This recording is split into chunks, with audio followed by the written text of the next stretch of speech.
It's that time again. You know what I'm saying. Another Costco meat haul. This one I'm really excited about. I'm mixing it up a little bit, trying a few new things. Check it out. Okay, let's get this going. I'm really excited about this first guy up. This is a beef loin top sirloin, a whole. So I'm gonna cut this down into sirloin steaks. I know it's a little bit on the leaner side. We're gonna find some ways with fattening this up, primarily with butter. And this stuff was incredible, $5.99 a pound. Look at this guy. I mean, there is some nice looking steaks that we're gonna pull out of here. Next up, we have the beef loin, top loin, whole New York. This was $9.99 a pound.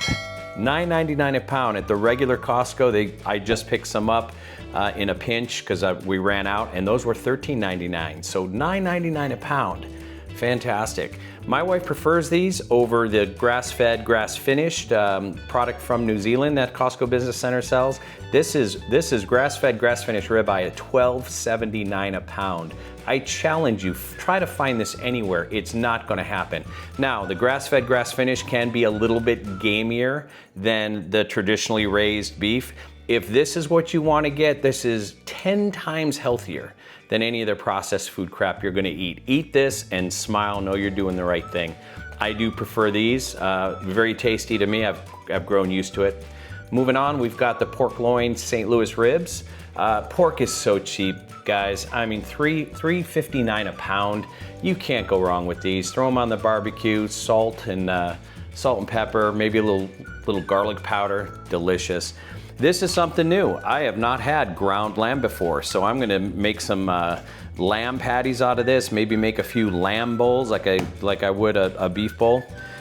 This is pretty new. Let me know what you guys think of this, if you would try this. This is actually beef cheek meat, all right? I remember a buddy of mine used to go to this place called Taqueria in Southern California, and they used to have tacos they would call face or cara. And I used to love those. The meat was so tender, and when I saw this here, I said, I'm gonna give it a try. I'm gonna find some ways to cook it where it doesn't have to end up in a taco shell or anything like that. What do you guys think? Comment, would you eat this? They also had beef tongue. Maybe I'll give that a shot next time.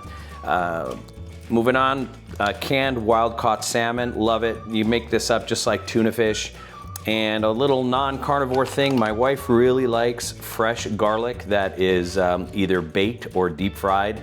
And I like to make her a nice buttery garlic paste for her steak. And that's it for this time, guys. What do you guys think? Anything missing from the perfect Costco meat haul? I know there's a few items like sausages that I normally have in there. I don't buy my eggs from there, but from Costco, this is about as good as it gets. Tell me I'm wrong in the comments. You guys made it to the end. Thank you so much for watching. Consider subscribing for more great videos like this one right here.